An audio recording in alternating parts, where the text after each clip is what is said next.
would like also to touch another sensitive issue, that's critical infrastructure and its restoration.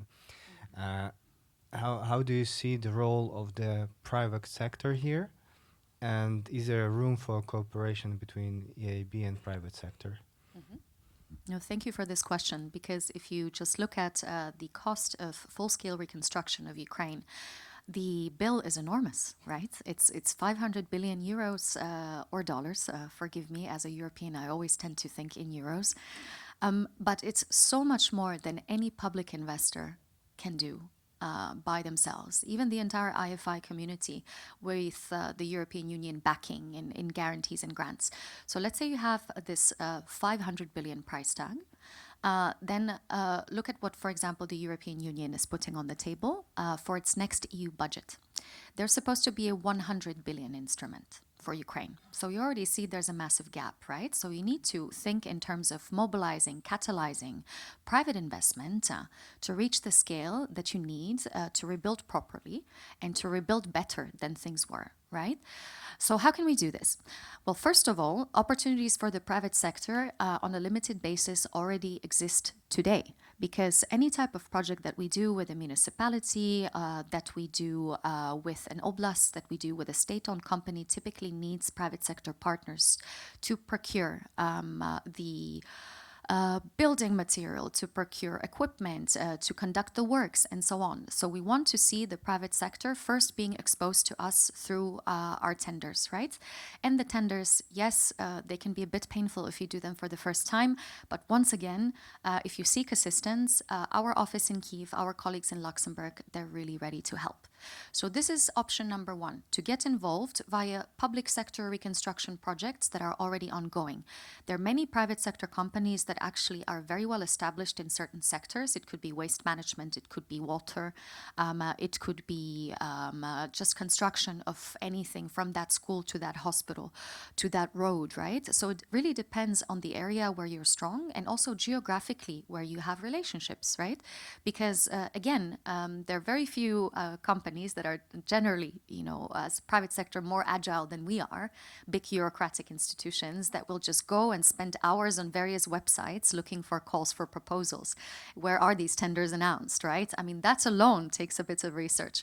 So once again, if you're seeking information, our office in Kyiv is a one-stop shop. You can ask us, let's say, I want to work with municipality X, I work in sector Y, right? If we have anything going on, we can give you that information. Other than that, a good source is also the website of the European Commission, of the bank itself, and above all, also of the Ministry of Development of Communities and Territories. That is our main partner. So whenever they're announcing a call for proposals, you will already know what types of projects are likely to be in the next batch. And then when the municipality has that commitment of getting financing from us, first thing it's doing, it's looking to contract a private sector partner, right? So that's one. What do we do directly with private sector that is already happening today?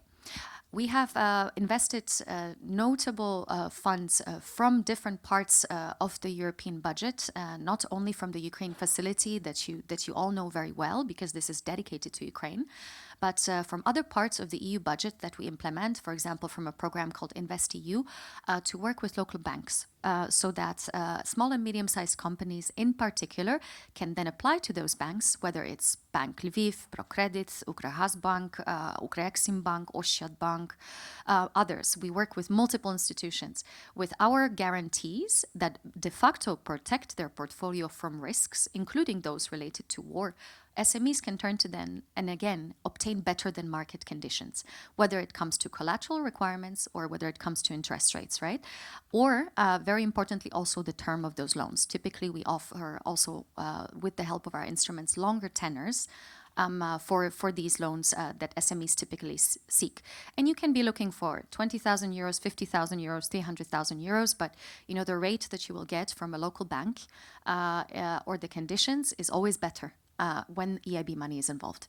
And now you're probably wondering about the future. So here we're at a really critical moment here in Warsaw. We will be announcing a few initiatives that, if they succeed, will also show us a direction of travel for after the war, right? How to really mobilize those billions that, in fact, we will need from the private sector for full-scale reconstruction. So we will be announcing a few things. One of them is a flagship fund of the European Union for Ukraine. This was already half announced at the recovery conference in Rome, but importantly, we will now be announcing the fund manager. So we have had, I think, around 20 applicants, so lots of interest from local players. You will have to stay tuned until tomorrow. I'm not allowed to tell you, but the fund manager will be known already tomorrow. Then we will structure the fund, and this fund can enable different types of investments, including in infrastructure, but the key word is up to 500 million in investments with the help of the private sector, right? So this is the flagship fund for Ukraine, and like I said, once we know the fund manager, we will be putting together a strategy, and then also, the private sector will have a better understanding of what type of investments we are targeting, because this typically depends on the experience of the fund manager, on their track record, on their team, right? The second one that we will be announcing is a scheme that is supposed to support cooperation between larger corporates in the European Union and in Ukraine. So, for example, let's say you're a Ukrainian corporate, you have an EU supplier, and you want to procure that supply, whatever it is, to do a project in Ukraine. There's a requirement for the EU part of the project to be around 3/4, right? The rest can be sourced from other countries. So this is how the EU is also showing we want EU players, EU interests, EU suppliers to be present on this market, because Ukraine will be a part of our single market, right? So the type of risk coverage from war risk that we can give you covers 100% of the project cost. And the minimum threshold for any project supported like this is 25 million. So 25 million euros and upwards. Since we have obtained from the European Commission around 230 million in guarantees, plus some grant money, together, if we leverage this, what we can mobilize is around 800 million in investment, right? So this is for corporates. So those, especially Ukrainian corporates that work well in conjunction in partnerships with EU partners from Poland, from Denmark, from Germany, wherever, right? They will be eligible. And if your project is worth at least 25 million euros, you will be able to start approaching us in the second quarter of 2026. So this is, again, an experiment, right? This is still short of the scale that we need, but I hope that it shows you that we will do our best to start with these pilots already now, so that if they're proven, if they achieve results, if we get good projects done with these instruments, we will then be able to scale up much faster.